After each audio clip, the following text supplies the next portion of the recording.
Good morning to all of you. कल का class हम लोग कंटिन्यू करेंगे। कल लास्ट क्लास में हम लोग देखे थे कि मैट्रिक्स किसको कहते हैं और किसी भी मैट्रिक्स का ऑर्डर हम लोग कैसे निकालते हैं और मैट्रिक्स कैसे फॉर्म करते हैं। तो उसमें हम लोग 3 क्वेश्चंस बना लिए थे। आज चौथा क्वेश्चंस देखिए। क्वेश्चंस नंबर 4 लिखिए। Construct a 2 by 2 matrix. A दिया हुआ है Aij whose elements are given by Aij equal to I upon j। ये एनसीईआरटी का 3.1 का क्वेश्चन नंबर 4 का सेकेंड है और यही क्वेश्चंस आपका 1 मार्क में 2017 में पूछा था। इस तरह का जो क्वेश्चंस होता है ना वो एक ही मार्क का आता है। ठीक है, तो बहुत ही आसान है, आप लोग खुद से कीजिए। आप लोग को सिखा दिए हैं कि मैट्रिक्स कैसे फॉर्म होता है। 2 by 2 मैट्रिक्स फॉर्म करना है तो हम लोग कैसे निकालेंगे। तो A11 निकालिए, A12 निकालिए, A21 निकालिए और A22 निकालिए। तो कैसे बताए थे, तो यहां पे दिया हुआ है given Aij equal to I upon j। अब हमको 2 by 2 मैट्रिक्स निकालना है। ठीक है, तो सबसे पहला एलिमेंट क्या होगा, A11। तो A11 का मतलब आप क्या समझते हैं, I के जगह पे 1 और J के जगह पे 1 पुट करेंगे तो 1 अपॉन 1 क्या हो गया, 1। बहुत ही आसान है। ठीक है, फिर हम लोग क्या निकालेंगे, A12। तो A12 जब निकालेंगे इसका मतलब क्या हुआ, I का वैल्यू 1 है और J का वैल्यू 2 है। तो I के जगह पे 1 पुट करेंगे और J के जगह पे 2 पुट करेंगे तो यहां पे क्या हो गया, 1/2। उसके बाद फिर क्या निकालेंगे, 1 3 निकालेंगे या नहीं निकालेंगे, तो यहाँ पे 2 by 2 मैट्रिक्स है। ठीक है, तो यहाँ पे 1 3 अब नहीं निकलेगा, अब क्या निकलेगा, 2 1। तो यहाँ पे हम निकालेंगे A21। अब A21 का मतलब क्या हुआ, I का वैल्यू 2 और J का वैल्यू 1। तो I के जगह पे हम 2 पुट करेंगे और J के जगह पे 1 पुट करेंगे तो 2 by 1 क्या हो गया, 2। और लास्ट आपका क्या हो गया, A22। तो A22 जब निकालेंगे तो I के जगह पे हम लोग 2 पुट करेंगे और J के जगह पर भी 2 पुट करेंगे तो 2 by 2 क्या हो गया, 1। अब इसी को मैट्रिक्स के फॉर्म में लिख देना है तो यहां पे हम क्या लिखेंगे कि देयरफॉर मैट्रिक्स A जो मेरा फॉर्म हुआ, क्योंकि A ही यहां पे दिया हुआ है, तो मैट्रिक्स जो A मेरा फॉर्म हुआ क्या आ गया, 1 1/2। यहां पे हम लिखेंगे 1, यहां पे लिखेंगे 1/2 और 21 के जगह पे क्या आ गया, 2 और यहां पे आ गया 1। यही आपका आंसर हो गया। बहुत ही सिंपल क्वेश्चंस था और ये 1 मार्क में ही पूछेगा इस तरह का क्वेश्चंस। ठीक है, तो आपको एक से एक बहुत है, सो 1 से 1.5 मिनट में इसको कंप्लीट कर लेना है। तो सब लोग कंप्लीट कर लिए होंगे। बहुत ही आसान क्वेश्चंस है। आपको एक मैट्रिक्स कंस्ट्रक्ट करना था 2 by 2 मैट्रिक्स, जहां Aij का वैल्यू दिया हुआ है I अपॉन j। चलिए नेक्स्ट क्वेश्चन हम लोग देखते हैं, क्वेश्चन नंबर 5।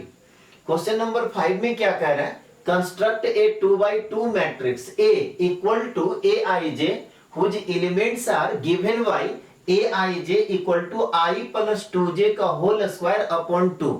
ये भी क्वेश्चन आपका एनसीईआरटी का है 3.1 का 4 का थर्ड। ठीक है, अब इसको फिर कैसे बनाएंगे, यहां पर भी आपको क्या कह रहा है, 2 by 2 मैट्रिक्स निकालने के लिए तो सबसे पहले क्या लिखेंगे, सॉल्यूशन में गिवन Aij आपका दिया हुआ है I प्लस 2j का होल स्क्वायर अपॉन 2।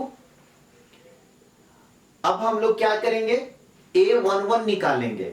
खुद से निकाल करके बताइए क्या आ रहा है। A11 का मतलब क्या हुआ, I के जगह पे 1 पुट कीजिए और J के जगह पर भी 1 पुट कीजिए। तो I के जगह पे 1 जब हम पुट करेंगे और J के जगह पे 1 पुट करेंगे तो 2 प्लस 1 क्या आ गया, 3। और 3 का जब आप स्क्वायर करेंगे तो 9 अपॉन 2, तो 9 अपॉन 2 आ गया। बोलिए कोई दिक्कत, सभी लोगों से हो जा रहा है।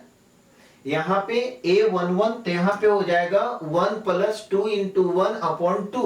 तो 2 प्लस 1 आपका 3, 3 का स्क्वायर आप करेंगे तो 9 अपॉन 2। फिर सब लोग निकालिए A12। A12 का मतलब क्या बताए थे, A12 का मतलब हुआ I के जगह पे आप 1 पुट कीजिए और J के जगह पे 2 पुट कीजिए। तो आई के जगह पे अगर 1 पुट करते हैं और जे के जगह पे 2 पुट करेंगे तो यहाँ पे 1 प्लस 2 इंटू 2 का होल स्क्वायर अपॉन 2 हो जाएगा। अब इसको जब 2 इंटू 2 करेंगे 4 प्लस 1 क्या हो गया 5, और 5 का स्क्वायर करेंगे तो 25 अपॉन 2। ठीक उसी तरह से अब हम किसका निकालेंगे a21 का। a21 जब हम करेंगे तो इसका मतलब i के जगह पे 2 पुट करेंगे और j के जगह पे 1, तो i के जगह पे 2 पुट करेंगे और j के जगह पे 1, तो कितना हो गया 2 प्लस 2। ठीक है 2 प्लस 2 का होल स्क्वायर यानी कि 4 का होल स्क्वायर 16 अपॉन 2, तो 8 आ गया। नहीं यहाँ पे क्या हो जाएगा 2 प्लस 2 इंटू 1 का होल स्क्वायर अपॉन 2। ठीक है तो यहाँ पे 2 प्लस 2 4, 4 का स्क्वायर 16 अपॉन 2 8 आ गया। और a22 जब आप निकालेंगे तो i के जगह पे भी 2 पुट कीजिए, j के भी जगह पे 2 पुट करेंगे तो यहाँ पे क्या हो जाएगा 2 इंटू 2 4 प्लस 2 6 और होल स्क्वायर 36 अपॉन 2 18। ये तो बहुत ही सब सिंपल कैलकुलेशन है, तो यहाँ पे आपका आ गया 18। तो आप मैट्रिक्स अब फॉर्म कर दीजिए। तो देयरफॉर ए जो मेरा मैट्रिक्स बना, ठीक है ए जो मेरा मैट्रिक्स बना वो क्या हो गया 9/2 25/2 18 और 18, यही आपका आंसर हो गया।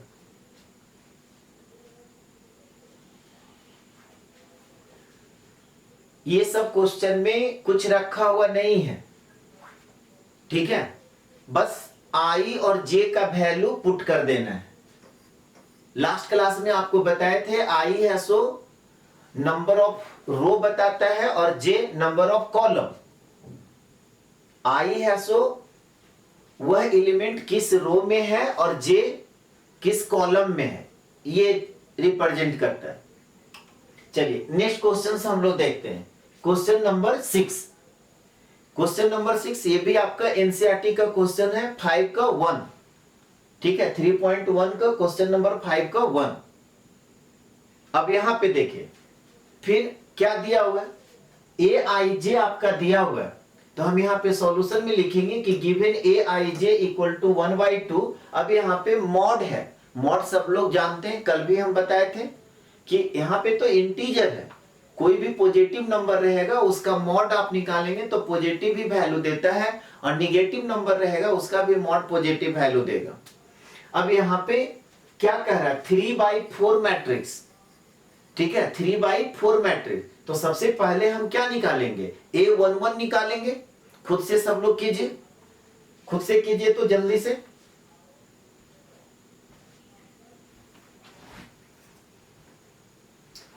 निकाल लिए सभी लोग, बताइए A11 क्या आया।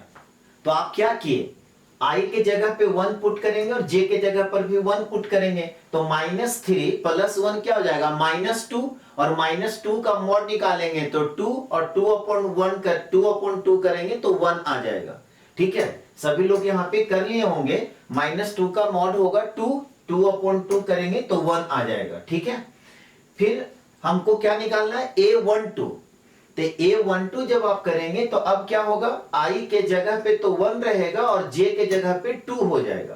तो यहाँ पे जब 2 पुट कीजिएगा, ठीक है तो -3 प्लस 2 क्या हो जाएगा -1, और -1 का मॉड करेंगे तो 1 क्या हो गया 1/2। यहाँ पे इस A12 का वैल्यू क्या आ गया 1/2। कैसे आया सब लोग को समझ में आ रहा है, -1 का मॉड 1 होगा तो इसको हम लोग 1/2 लिखेंगे। ठीक उसी तरह से अब हम क्या निकालेंगे A13। ठीक है A13 कहां तक जाना है 4 तक, इसको ध्यान में रखिएगा। यहाँ पे 3/4 मैट्रिक्स है तो ये कॉलम जो है 4 तक जाएगा, 1 1 1 2 1 3 1 4 भी निकालेंगे। तो 1 3 जब आप निकालिएगा तब यहाँ पे क्या होगा j के जगह पे अब मेरा 3 हो जाएगा। ठीक है और i के जगह पे तो 1 ही रहेगा, तो -3 और +3 क्या हो गया 0। -3 और +3 0, और 0 का मॉड क्या हो गया 0, और 0 इंटू हाफ 0, यानी कि A13 आप जब निकाले होंगे तो उसका वैल्यू 0 आया है। ठीक है इसके बाद अब हम फिर क्या निकालेंगे A14। तो A14 निकालिए। अब i के जो जगह पे 1 होगा j के जगह पे 4, तब 4 - 3 4 माइनस 3 1, 1 का मॉड 1, तो क्या हो गया 1/2। यहां पे A14 क्या हो गया 1/2। कैलकुलेशन में भी किन्हीं को दिक्कत हो रहा है क्या? सिर्फ आई और जे का वैल्यू आपको पुट करना है। पहले जो लिखा हुआ रहता है वो आई का वैल्यू देता है और बाद में जो लिखा हुआ रहता है वो जे का वैल्यू देता है। अब ये सब कैलकुलेशन अगर नहीं हो रहा है तब फिर बहुत दिक्कत होगा। इससे और आसान कैलकुलेशन क्या हो सकता है? अब 1/4 देखिए 3/4 निकालना था, तो अब 1/5 नहीं निकालेंगे, अब 2/1 निकालेंगे। तो यहाँ पे A21 जब निकालेंगे तो I के जगह पे आप क्या पुट कीजिएगा 2 और J के जगह पे 1, तो I के जगह पे 2 पुट कीजिएगा तो -3 × 2 -6, अब +1 कीजिएगा तो -5, अब -5 का मॉड क्या हो गया 5/2, तो इसका वैल्यू क्या हो गया 5/2। फिर नेक्स्ट में हम क्या निकालेंगे A22। अब A22 जब निकालेंगे तो फिर देखिए J के जगह पे 2 पुट करेंगे और I के जगह पे 2, तो यहां पे क्या हो गया -6 और +2 कितना आ गया -4। अब -4 का मॉड 4 और अपॉन 2 करेंगे तो 2, इसका वैल्यू क्या हो गया 2। ठीक है, 4/2 क्या हो गया 2। सभी लोग कर लेते हैं। सिर्फ आई और जे का वैल्यू आपको तरीके से रखना है और इससे सिंपल कैलकुलेशन नहीं हो सकता। चलिए नेक्स्ट देखते हैं। A22 के बाद फिर क्या निकालेंगे A23।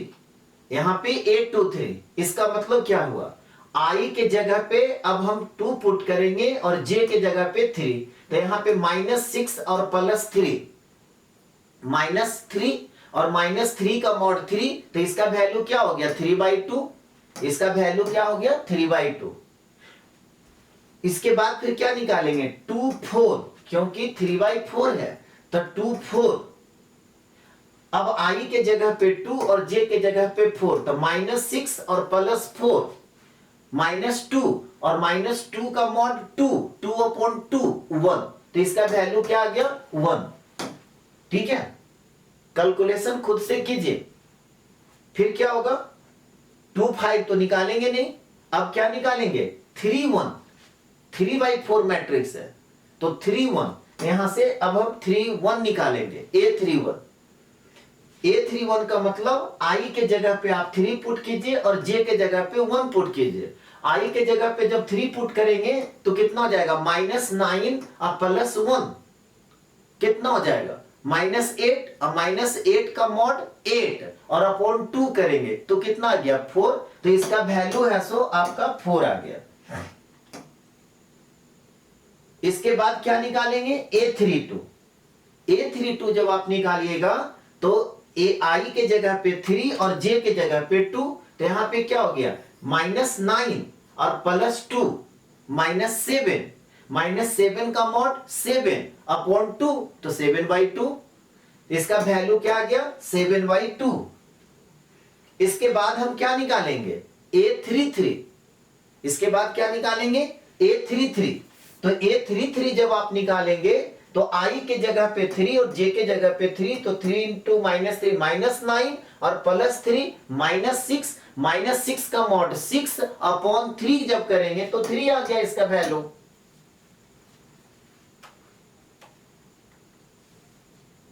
इतना लंबा लिखने का भी जरूरत नहीं है, ये वैसे स्टूडेंट के लिए इतना लंबा कर दिया गया है कि भाई आप समझो।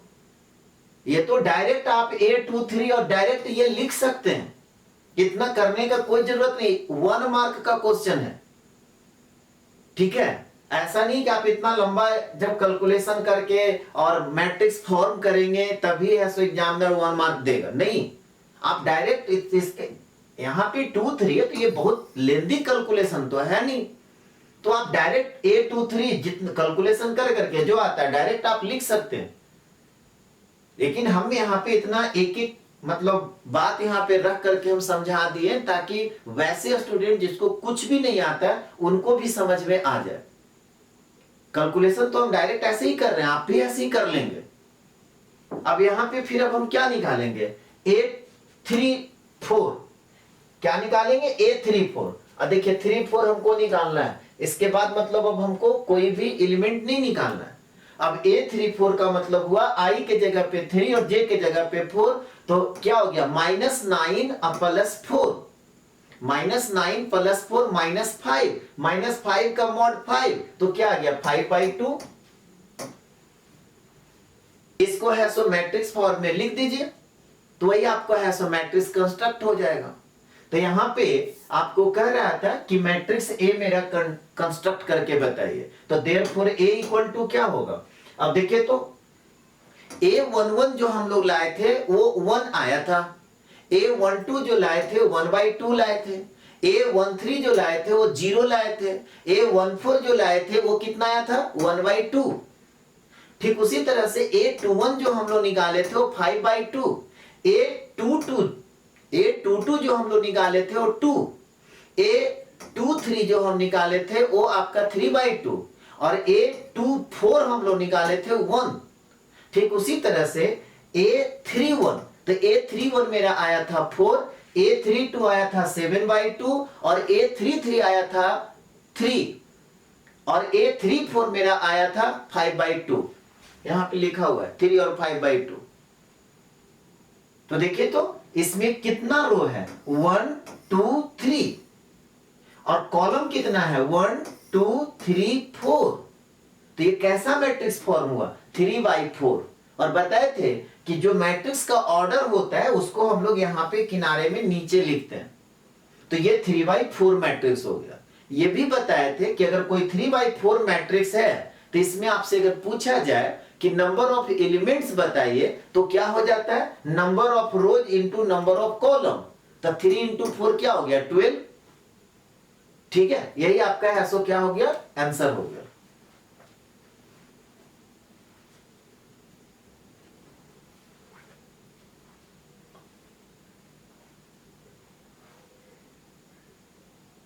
यहां तक सब लोग कंप्लीट कर लिए। इसमें सिर्फ और सिर्फ कैलकुलेशन है, और कैलकुलेशन आप जितना फास्ट करेंगे उतना टाइम कम लगेगा। ऐसा नहीं है कि आप एकदम इत्मीनान से 1 मार्क का क्वेश्चन है 10 मिनट में आप कैलकुलेशन कर लें। आप 10 मिनट में कीजिए 20 मिनट, उससे कोई फर्क पड़ने वाला है? कोई 1 मार्क्स की थोड़ी 2 मार्क्स देगा। चलिए नेक्स्ट क्वेश्चन हम लोग देखते हैं, क्वेश्चन नंबर 7। क्वेश्चन नंबर 7 में क्या कह रहा है, कंस्ट्रक्ट ए 3/4 मैट्रिक्स।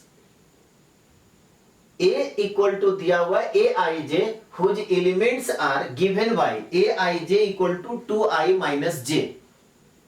ठीक है, ये एनसीईआरटी का क्वेश्चन नंबर 5 का सेकेंड है।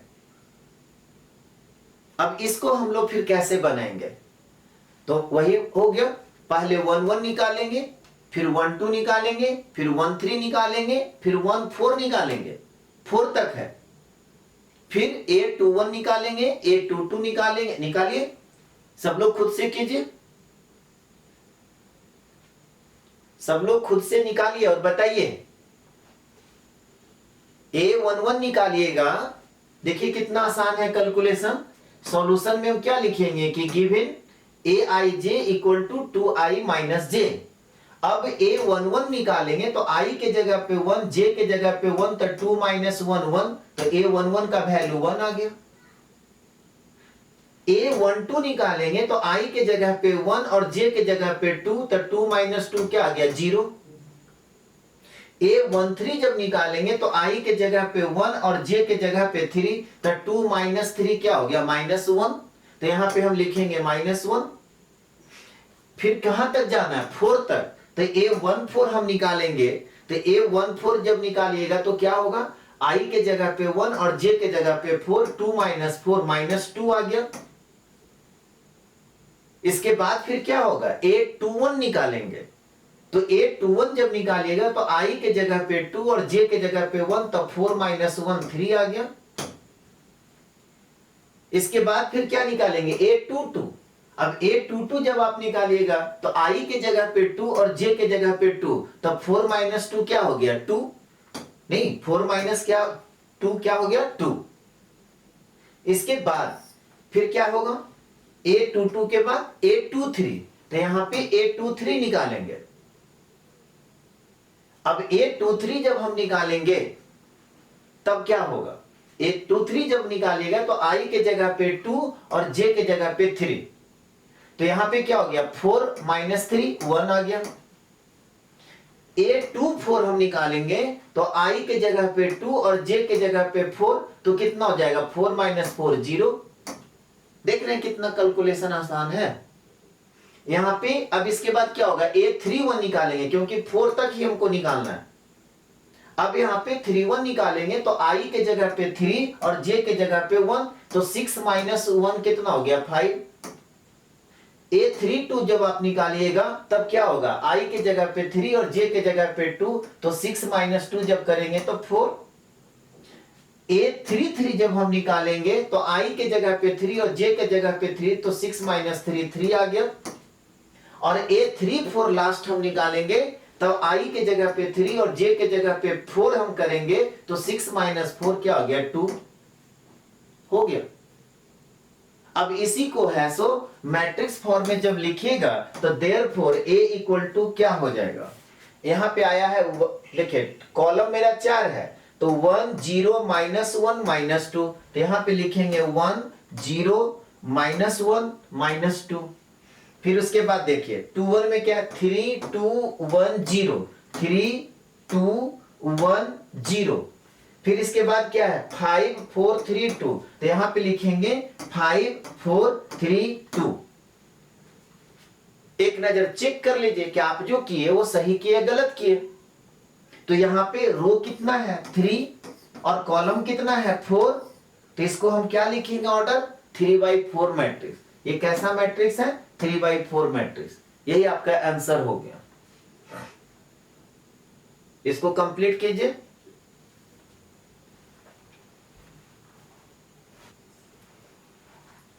सभी लोगों का हो गया। बोलिए अगर किन्हीं को अभी भी दिक्कत हो रहा है तो बताइए। इसमें दिक्कत तो होना नहीं चाहिए, सिर्फ आई और जे का वैल्यू पुट करना है, और जो पहले लिखा हुआ रहता है वो आई होता है, बाद में जो लिखा हुआ रहता है वो जे होता है। चलिए नेक्स्ट क्वेश्चन हम लोग देखते हैं। Question number 8।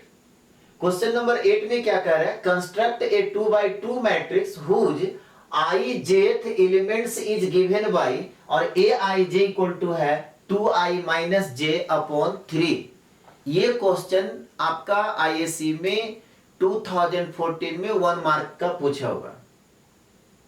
ठीक है, अब आप लोग इसको खुद से कीजिए। 2/2 मैट्रिक्स निकालना है। सबसे पहले क्या करेंगे 2 1 निकालेंगे, फिर सबसे पहले 1 1 निकालेंगे, उसके बाद 1 2 निकालेंगे, फिर 2 1 निकालेंगे, 2 2 निकालेंगे। निकालिए। कैसे निकालिएगा, गिवन दिया हुआ है A I J equal to 2i minus J upon 3। ठीक है, 2i माइनस जे अपॉन 3। मेरे को सबसे पहला क्या करना होगा A11 निकालना होगा।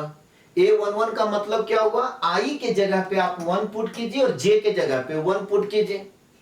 तो i के जगह पे 1 पुट करेंगे, j के जगह पे 1, तो 2 माइनस 1 तो क्या हो गया 1 और अपॉन 3, तो इसका वैल्यू आ गया 1/3।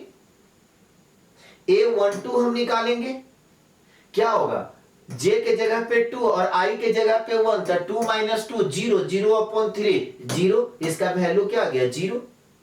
इसके बाद देखिए 2/2 ही है, अब 1 3 आप नहीं निकाल सकते, क्या निकालना होगा 2 1। तो A21 का जो वैल्यू होगा, इसका मतलब ये हुआ कि i के जगह पे अब हम 2 पुट करेंगे और j के जगह पे 1 पुट करेंगे, तो कितना हो गया 4 माइनस 1 3 और 3 अपॉन 3 1, इसका वैल्यू है सो 1 आ गया।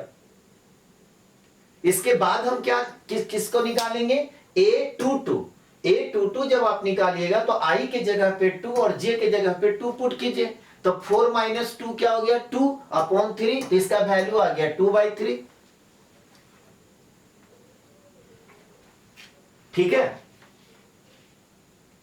अब इसी को आप मैट्रिक्स फॉर्म में कन्वर्ट कर दीजिए।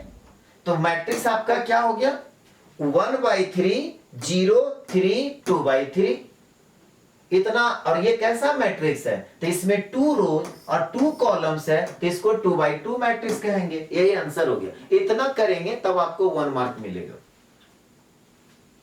ठीक है, और इस तरह का क्वेश्चंस बराबर पूछते रहता है, और जो भी एग्जाम में आया है क्वेश्चन वो हम साथ साथ रिजल्ट में ही बताते जा रहे हैं। पहले भी हम बोल चुके हैं कि रिजल्ट बताते जाएंगे, और एनसीईआरटी का और उस रिजल्ट से रिलेटेड जो क्वेश्चंस एग्जाम में आया हुआ है वो भी हम साथ साथ करवाते चलेंगे। ठीक है, उसके बाद है सो फिर हम लोग अच्छा अच्छा क्वेश्चंस करेंगे। चलिए, क्वेश्चन यहां तक सब लोग कंप्लीट कर लिए। क्वेश्चन नंबर 9 देखिए। 9 में क्या कह रहा है, construct a 3x2 matrix whose ijth elements is given by aij equal to है 1/2 mod of I minus 3j। ये भी क्वेश्चन है सो आपका आईएससी में 2015 में 1 मार्क में पूछा हुआ। ठीक है, 2015 में असाइनमेंट में आपको सब दिया हुआ क्वेश्चन है, देख लीजिएगा। तो घर पे बैठ करके जो भी क्वेश्चंस हम बता दिए हैं ना, उसको फिर से आप घर पे ट्राई एक बार कीजिएगा। और इतना आसान है, सारा नहीं बनाइएगा कोई बात नहीं, 1-2 क्वेश्चन फिर से ट्राई कीजिए, ये असाइनमेंट से ही बनाइए जो क्वेश्चंस पूछा हुआ है।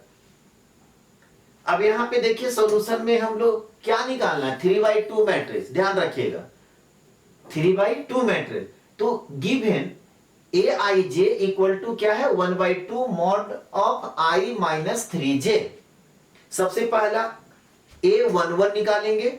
a11 जब आप निकालिएगा तो यहां पे क्या होगा, I के जगह पे 1, देखिए कैलकुलेशन डायरेक्ट कीजिए, I के जगह पे 1 और j के जगह पे 1 पुट करेंगे, 1 माइनस 3 करेंगे तो -2 का मॉड क्या होगा 2, और 2/2 करेंगे तो 1, तो इसका वैल्यू क्या हो गया 1। अब इसी को आप जितना बढ़ा चढ़ा करके लिखिए, कैलकुलेशन कीजिए। ठीक है, 1 का वैल्यू क्या आ गया, a11 का वैल्यू क्या आ गया 1। अब इसके बाद फिर हम क्या करेंगे, a12 निकालेंगे।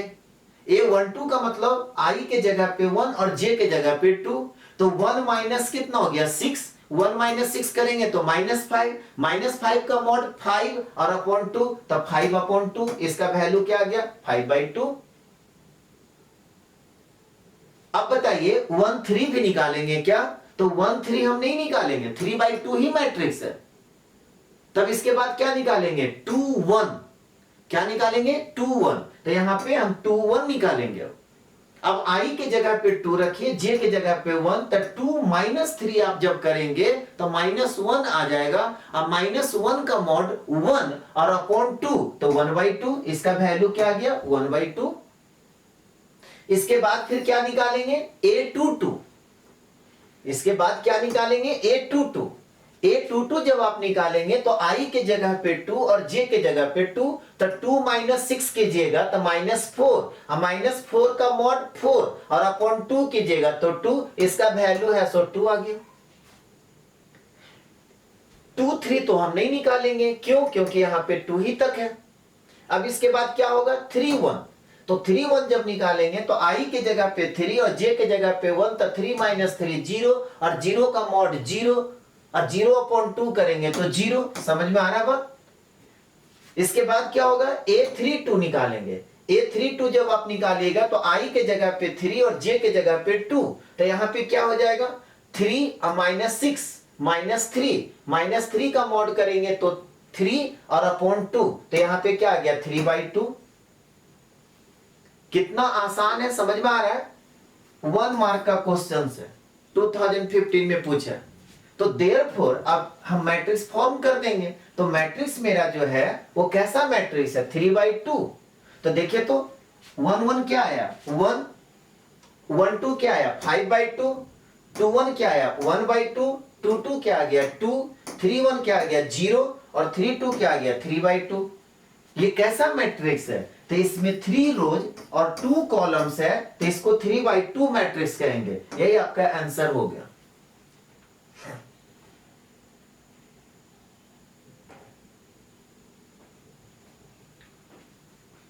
कंप्लीट कीजिए जल्दी। आप लोग इसको खुद से कीजिए, देख करके मत उतारिए। देख करके उतारने के चक्कर में रहिएगा, कुछ नहीं सीखिएगा। कैलकुलेशन है सो खुद से कीजिए। तो क्वेश्चन नंबर 10, ये भी क्वेश्चंस देखिए आईएससी में 2018 में 1 मार्क में पूछा हुआ है। 2018 में 1 मार्क में पूछा हुआ है। तो कल जो रिजल्ट बताया था ना, उससे रिलेटेड अभी हम क्वेश्चंस कर रहे हैं। ठीक है, कल जो रिजल्ट बताए थे, अच्छा 2 क्वेश्चंस और है, उसको भी हम लोग कर लेंगे, क्वेश्चन नंबर 2 और 3 एनसीईआरटी का। ठीक है, तो यहां पे क्या हो गया, construct a 2x3 matrix whose elements are given by aij equal to 2i plus j। अब जल्दी से निकालिए। फिर कैसा कह रहा है, 2x3 मैट्रिक्स कंस्ट्रक्ट करने के लिए कह रहा है। तो सॉल्यूशन में गिवन aij आपका दिया हुआ है 2i प्लस j। सबसे पहले क्या निकालेंगे, a11 तो i के जगह पे 1, j के जगह पे 1 पुट करेंगे तो 2 प्लस 1 3। इससे आसान तो कैलकुलेशन हो ही नहीं सकता। इसके बाद क्या निकालेंगे, 1 2, तो a12 निकालिएगा तो i के जगह पे 1 और j के जगह पे तो 2 और 2 कितना हो गया 4। a13 भी निकालना होगा, 3 तक जाना है। तो a13 मेरा क्या होगा, तो यहां पे i के जगह पे 1 और j के जगह पे 3, तो 3 प्लस 2 5। अब इसके बाद क्या होगा, 1 4 तो नहीं निकालेंगे, 2 1 निकालें। ठीक है, तो यहां पे 2 1 निकालिएगा तो i के जगह पे 2 और j के जगह पे 1, तो 2 इंटू 2 4 प्लस 1 5 आ गया। 2 2 निकालिएगा तब क्या होगा, 2 2 निकालिएगा तो क्या हो जाएगा, 4 प्लस 2 6। 2 3 जब निकालेंगे तो क्या हो जाएगा, 4 प्लस 3 7। ठीक है, फिर इसके बाद हो गया 2 3 तक ही है ना, जिसमें 2 रोज और 3 कॉलम, 2 3 देख लीजिए। अब इसके बाद 3 1 नहीं निकालेंगे। अब इसी को मैट्रिक्स के फॉर्म में लिख दीजिए। तो देयरफॉर A इक्वल टू क्या होगा मैट्रिक्स, तो देखिए यहां पे आपका 2 रोज है और 3 कॉलम, तो 3 4 5 3 4 5। उसके बाद क्या हो गया 5 6 7 5 6 7। ये कैसा मैट्रिक्स है, तो इसमें 2 रोज और 3 कॉलम्स है, तो इसको हम लोग 2x3 मैट्रिक्स कहेंगे। यही आपका आंसर हो गया। तो एनसीईआरटी का आपका 1 से समझिए 5 तक कंप्लीट हो जाएगा। बाकी फिर नेक्स्ट क्लास में हम लोग रिजल्ट पढ़ेंगे, उसके बाद फिर उससे रिलेटेड जो क्वेश्चंस रहेगा एनसीईआरटी का या आईएससी में पूछा हुआ, वो सब सारा साथ साथ करते चलेंगे। बोले यहां तक हो गया सब लोग को, जल्दी से इसको कंप्लीट कीजिए।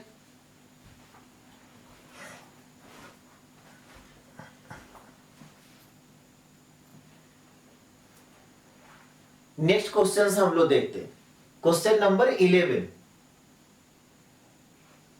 ये भी क्वेश्चन आपका एनसीईआरटी का क्वेश्चन नंबर 2 है, एक्सरसाइज 3.1 का। क्वेश्चंस में क्या कह रहा है कि if A matrix has 24 elements, किसी मैट्रिक्स में 24 एलिमेंट्स है, तब आपको क्या कह रहा है, what are the possible order it can have. तो उसमें कह रहा है कि कितने ऑर्डर का मैट्रिक्स बनेगा, कितने ऑर्डर का मैट्रिक्स पॉसिबल है ये बताइए। और इसी का सेकेंड पार्ट है कि अगर किसी मैट्रिक्स में 13 एलिमेंट्स है तो उसमें कितने ऑर्डर का मैट्रिक्स फॉर्म होगा ये बताना है। कल जब रिजल्ट हम बता रहे थे तो वहां पे हम आपको क्या बताए थे, एक नोट करके लिखाए थे, कल का क्लास का कॉपी में आप देख लीजिएगा। वहां पे नोट में हम क्या लिखाए हैं कि अगर कोई मैट्रिक्स में m रो और n कॉलम्स होता है, यानी कि m बाई n मैट्रिक्स होता है, तो उसमें नंबर ऑफ एलिमेंट्स जो होता है वो नंबर ऑफ एलिमेंट्स जो होगा number of rose into number of columns, यानी कि m इंटू n। जैसे अगर कोई मेरा मैट्रिक्स है A और आपका दिया हुआ है कि aij इक्वल टू, ये चीज हम कल भी बताए थे, 4/3। ये जो मेरा मैट्रिक्स है वो कैसा मैट्रिक्स दिया हुआ है, 4/3। तो आपसे अगर पूछा जाए कि इसमें नंबर ऑफ एलिमेंट्स बताइए, ठीक है, इसमें नंबर ऑफ एलिमेंट्स बताइए। तो नंबर ऑफ एलिमेंट्स क्या होता है? Number of rose into number of columns. तो नंबर ऑफ एलिमेंट्स क्या हो जाएगा? 4 इंटू 3 यानी कि 12। ठीक उसी तरह से इस क्वेश्चंस में आपको कह रहा है कि 24 एलिमेंट्स है, तब बताइए कि कितने ऑर्डर का मैट्रिक्स पॉसिबल है। तो 24 एलिमेंट्स है, तो एक मैट्रिक्स ऐसा भी तो हो सकता है 1/24। देखिए तो, क्योंकि 1 इंटू 24 करेंगे तो 24 एलिमेंट्स तो आ ही रहा। तो तुरंत आप बोलिए कि सर ऐसा भी तो हो सकता है 24/1, एकदम हो सकता है। आप उल्टा कर दीजिए। देखिए तो इसमें 24 रोज और 1 कॉलम है, तो ये भी मैट्रिक्स पॉसिबल है।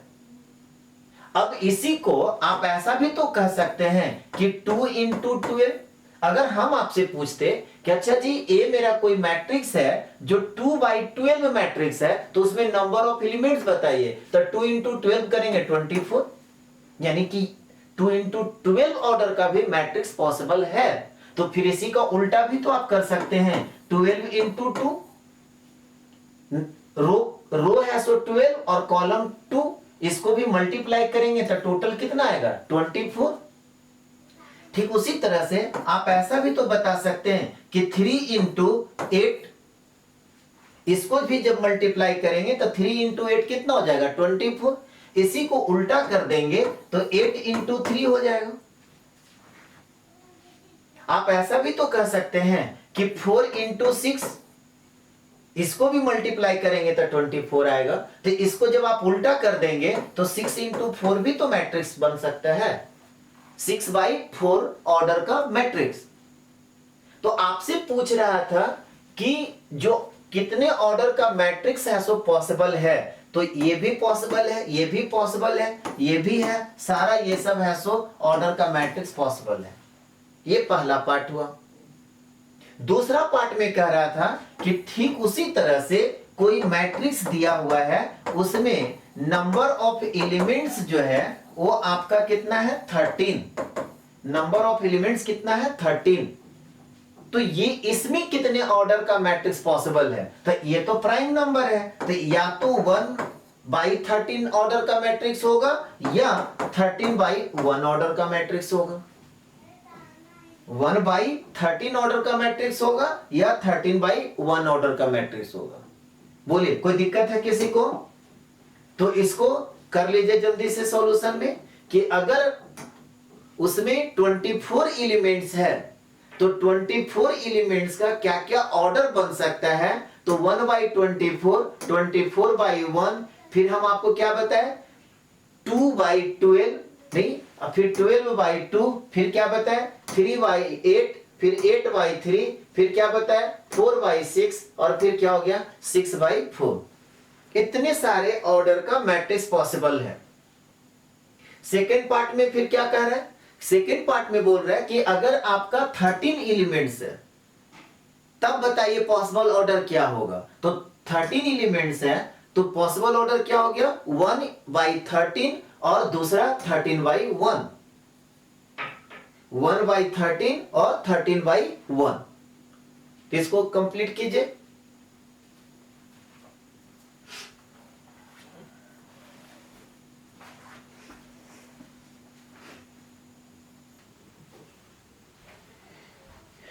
यहां तक सब लोग कंप्लीट कर लिए। चलिए नेक्स्ट क्वेश्चन देखते हैं, क्वेश्चन नंबर 12।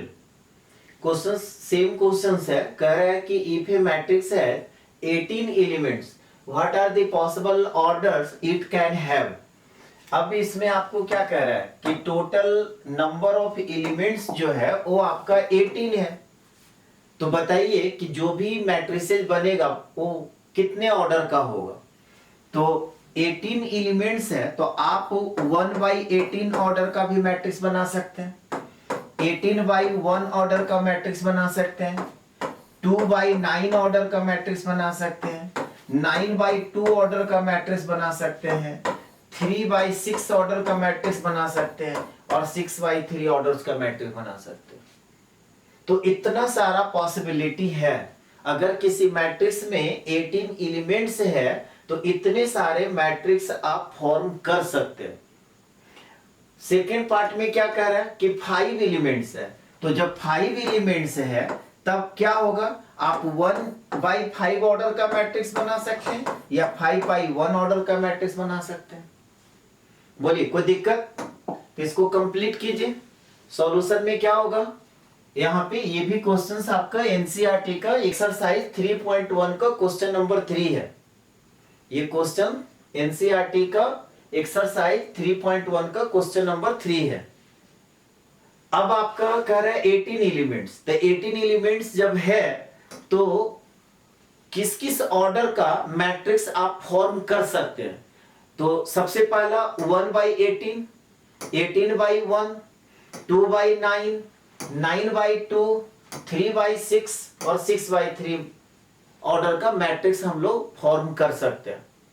सेकेंड पार्ट में क्या कह रहा था कि अगर आपके पास 5 एलिमेंट्स है तो इससे कितने तरह का, मतलब कितने ऑर्डर का आप मैट्रिक्स बना सकते हैं।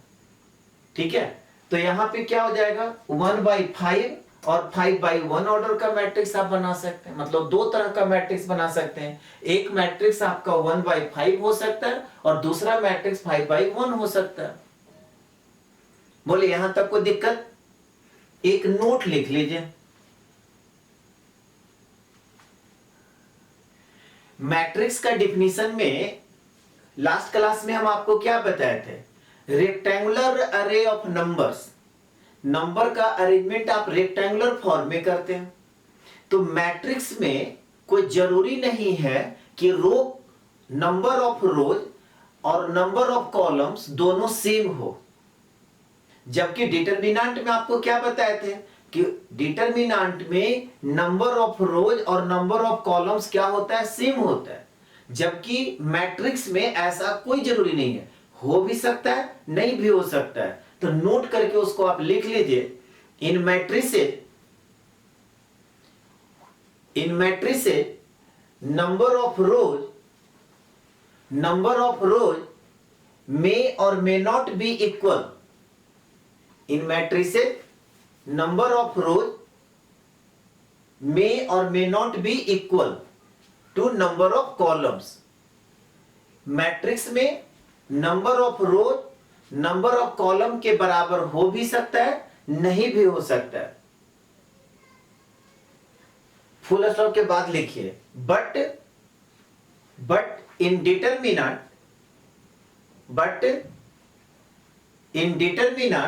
number of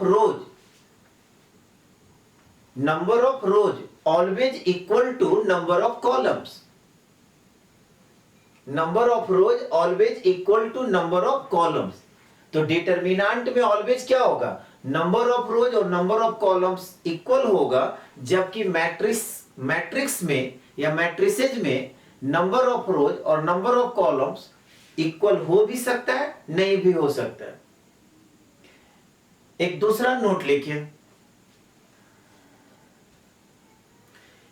मैट्रिक्स में अगर किसी नंबर से आप मल्टीप्लाई करते हैं, मैट्रिक्स में किसी नंबर से मल्टीप्लाई करते हैं तो वह नंबर मैट्रिक्स के हर एक एलिमेंट में मल्टीप्लाई हो जाता है। लिखिए, if any number multiplied to matrix, if any number multiplied to matrix, then it is multiplied to each of element of matrix, full stop के बाद लिखिए, बट डिटरमिनेंट में क्या होता था, याद है? डिटरमिनेंट में जब आप किसी नंबर से मल्टीप्लाई करते हैं तो वह नंबर डिटरमिनेंट के किसी एक रो या एक कॉलम में मल्टीप्लाई होता है। याद है, हम लोग जब किसी नंबर को कॉमन निकालते थे, ठीक है, तब वहां पे क्या होता है, किसी एक रो या एक कॉलम से निकालते थे। तो फुल स्टॉप के बाद लिखिए but in determinant any number, but in determinant any number is multiplied to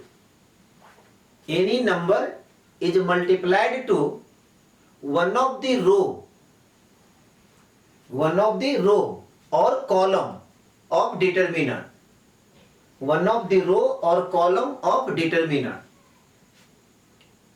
second note सब लोग को समझ में आ गया? फिर से एक बार हम रिपीट कर दे रहे हैं। मैट्रिक्स में आप किसी नंबर से मल्टीप्लाई करते हैं तो वह नंबर मैट्रिक्स के हर एक एलिमेंट में मल्टीप्लाई होता है, जबकि डिटरमिनेंट में आप किसी नंबर से मल्टीप्लाई करते हैं तो वह नंबर डिटरमिनेंट के किसी एक रो या एक कॉलम में मल्टीप्लाई होता है। याद रहेगा? इसको एग्जांपल से समझते हैं, ऐसा नहीं मजा आएगा। ए मेरा कोई मैट्रिक्स है, ठीक है, ए मेरा कोई मैट्रिक्स है, और इस तरह का क्वेश्चन फिर आपका 1 मार्क में आएगा कि ए कोई मैट्रिक्स दिया हुआ है, आपको कहेगा कि 5a बताइए क्या होगा, 2a बताइए क्या होगा। समझ में आ रहा बात? कल हम क्वेश्चंस करवाएंगे इस तरह का। ए कोई मैट्रिक्स दिया हुआ है और आपसे पूछेगा कि 2a बताइए, तब आपको क्या करना है? मैट्रिक्स के हर एक एलिमेंट में 2 से मल्टीप्लाई कर देना है। जैसे यहां पर मेरा एक मैट्रिक्स है a1 a2 b1 b2 c1 c2। हम आपसे पूछें कि देन ka बताइए। ka का मतलब क्या हुआ? आपका यहां पर k एक स्केलर है, कोई नंबर हो सकता है, तो k से आप मल्टीप्लाई कर रहे हैं किस में? मैट्रिक्स a में। तब कहता है कि ये k जो नंबर है वो मैट्रिक्स के हर एक एलिमेंट से मल्टीप्लाई होगा। यानी कि यहां पर जो होगा ka1 ka2 kb1 kb2 kc1 kc2। तो क्या हुआ? k से आप क्या किए? मैट्रिक्स के हर एक एलिमेंट में आप मल्टीप्लाई कर दिया। k से आप क्या किए? मैट्रिक्स के हर एक एलिमेंट में आप मल्टीप्लाई कर दिए। जबकि डिटरमिनेंट में हम आपको क्या बताएं? डिटरमिनेंट में आप किसी नंबर से मल्टीप्लाई करते हैं तो डिटरमिनेंट का कोई एक रो या एक कॉलम में मल्टीप्लाई होता है। उसको भी एक एग्जांपल से देखते हैं। जैसे a मेरा एक डिटरमिनेंट है, अब ये डिटरमिनेंट है और आपको कहा जाए कि k से इस डिटरमिनेंट में मल्टीप्लाई कीजिए। अब k से जब मल्टीप्लाई करना है तो कोई भी एक रो में ही मल्टीप्लाई होगा या एक कॉलम में मल्टीप्लाई होगा। हम मान लेते हैं कि R2 में मल्टीप्लाई कर रहे हैं, आप किसी में भी कर सकते हैं, बस समझाना है, इसीलिए हम यहां पे R2 में करें, किसी एक में तो करना होगा। ऐसा कभी मत समझिएगा कि k से मल्टीप्लाई करना है किसी डिटरमिनेंट में तो जब भी होगा तो R2 में ही होगा, नहीं।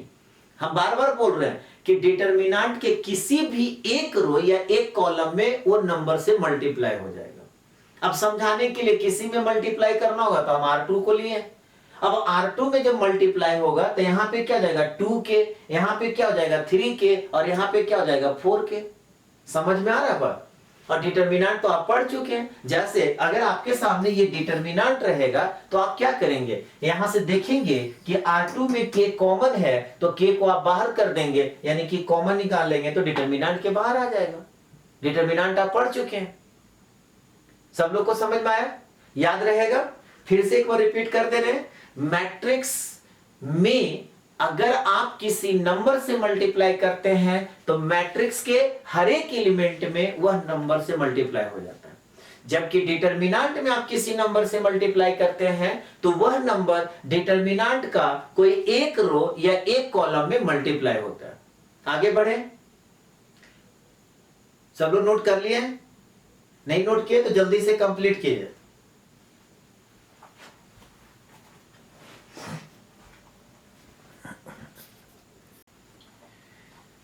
चलिए एक और नोट लिखते हैं। नेक्स्ट नोट में लिखिए, कभी भी अगर आप मैट्रिक्स को ऐड करते हैं, कभी भी मैट्रिक्स को आप ऐड करते हैं, कहता है in matrix addition is held with respect to each element of matrix.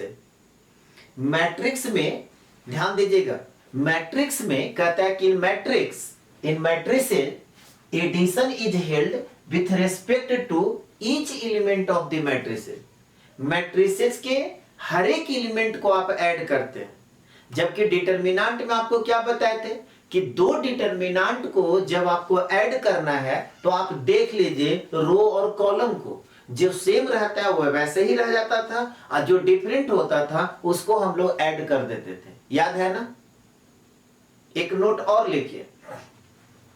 और एक खास बात कि मैट्रिसेस को जब हम लोग ऐड करेंगे तो तभी ऐड होगा जब सेम टाइप का मैट्रिसेस होगा। सेम टाइप का मतलब दोनों का ऑर्डर सेम होना चाहिए। अगर आपका कोई मैट्रिक्स है, ठीक है, ए कोई मैट्रिक्स है और वो मैट्रिक्स आपका aij 2/3 है और बी कोई मैट्रिक्स है, ठीक है, aij ओ 3/2 है, तो आप इसको कभी भी ऐड नहीं कर सकते।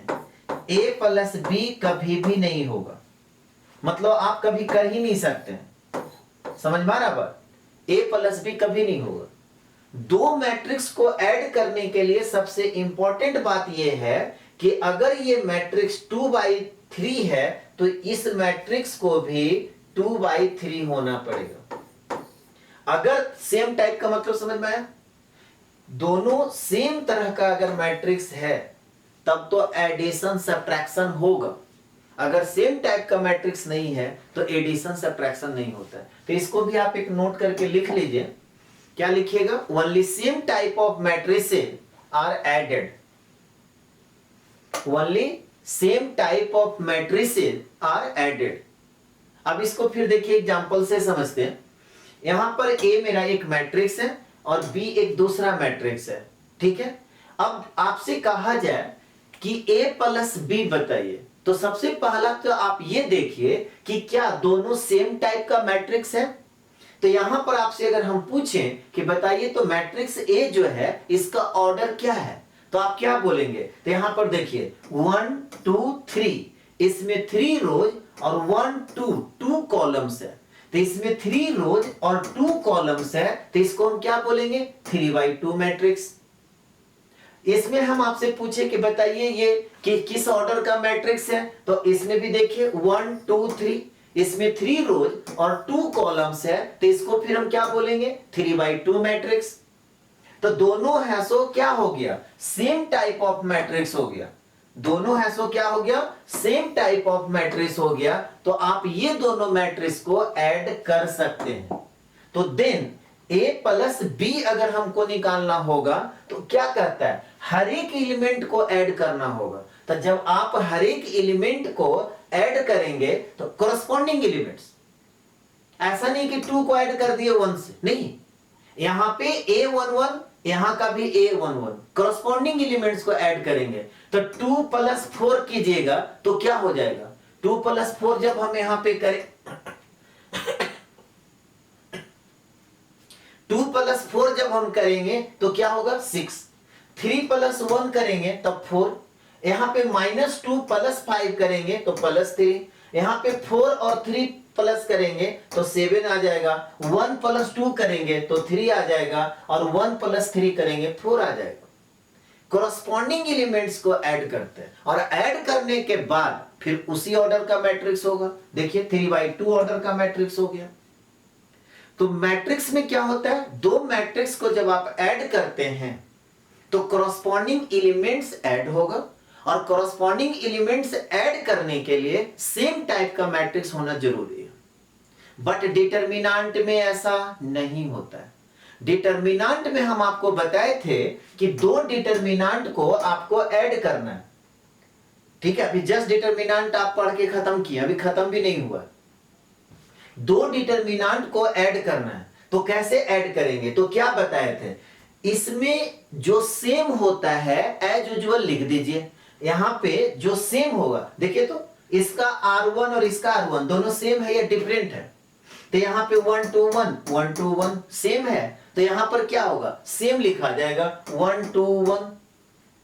अब इसका R2 देखिए और इसका R2 देखिए, दोनों सेम है या डिफरेंट है? तो यहां पर 2 3 -1 है, यहां पे 4 6 5 है। तब हम क्या करेंगे? जो डिफरेंट है उसको ऐड कर देंगे, तो यहां पे क्या हो जाएगा, 2 + 4 6 हो जाएगा, यहां पे 3 + 6 9 हो जाएगा, यहां पे -1 + 5 + 4 हो गया। फिर देखिए R3, देखिए R3 यहां पे 3 - 2 1 है, यहां भी 3 - 2 1 है, दोनों सेम है तो ये ऐड नहीं होगा। एज यूजुअल यहां पे लिखेंगे 3 - 2 1। बोलिए कोई दिक्कत? दो मैट्रिक्स को ऐड हम लोग तभी करेंगे जब वो सेम टाइप का मैट्रिक्स होगा, और मैट्रिक्स में क्या होता है, हर एक एलिमेंट कॉरस्पॉन्डिंग एलिमेंट्स को से ऐड करते हैं।